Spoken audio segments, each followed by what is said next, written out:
نیکې هیلې او ډېر زیات احترامات او مینه محبت او ډېر ښه ساعتونه مې ومنئ.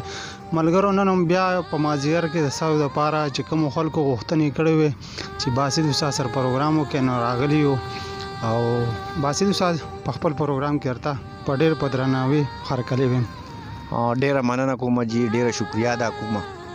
بیا ستاسو ډیره مننه کوم او بیا د ټولو مینوالو هم ډیره مننه کوم او ډیره شکریا ادا کوم چې ستاسو نه زما غوښتنه کړې ده د مینوالو سره به یو نظم شریکم، خو خاص کر د ثوابه ملګري چې کوم دي د هغې دپاره یو نظم وایم چې یادیږي په هر ځای کې مشران د ثوابه،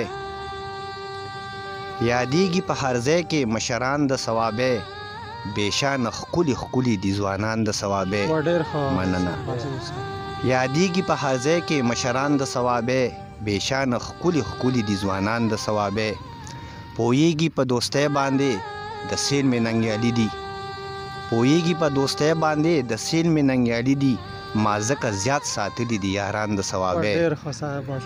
پوهیږي په دوستۍ باندې د سیل مې ننګیالي دي، ما ځکه زیات ساتلي دي یاران د ثوابه. یوازې داسې نه ده چې زمونږ د سیمې ګل دی، یوازې داسې نه ده چې زمونږ د سیمې ګل دی، دنیا به هم مني کرنل شیرخان د ثوابه. تاریخ په پاڼه پاڼه باندې وګوره چې پوه شي، تاریخ په پاڼه پاڼه باندې وګوره چې پوه شي، د هر چا کوي قدر قدردان د ثوابه.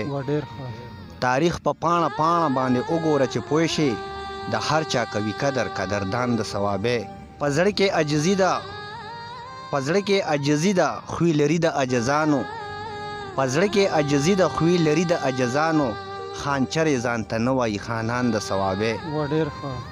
په زړه کې عجزي ده خوی لري د عجزانو، خانچرې ځان ته نه وایي خانان د ثوابه. د ښکلو الفاظونو نه رنګین شان غزل جوړ کی، د ښکلو الفاظونو نه رنګین شان غزل جوړ کی، باسي د ډیر می خوختي شاعران د ثوابه. ډیره مننه، ډیره مننه. د مینوالو سره بل غزل شریک منوي غزل می لیکلی دی.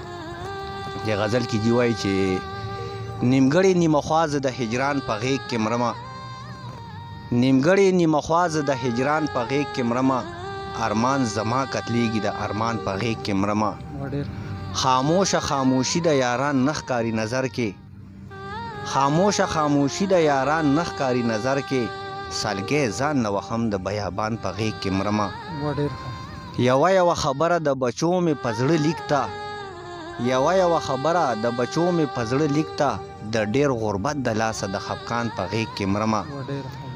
ګلونه د چمن مې مړاوي شوي دي ملګرو، ګلونه د چمن مې مړاوي شوي دي ملګرو، سپرلي چرته کې نشته د خزان په غیږ کې مرمه. د وخت د ناکړدو را باندې داسې لوبې وکړې کوثر بھائی، د وخت د ناکړدو را باندې داسې لوبې وکړې، زه پاڼې پاڼې ګل د ګلستان په غیږ کې مرمه. مننه.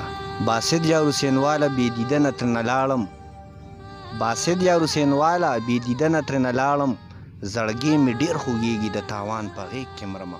ډېره مننه.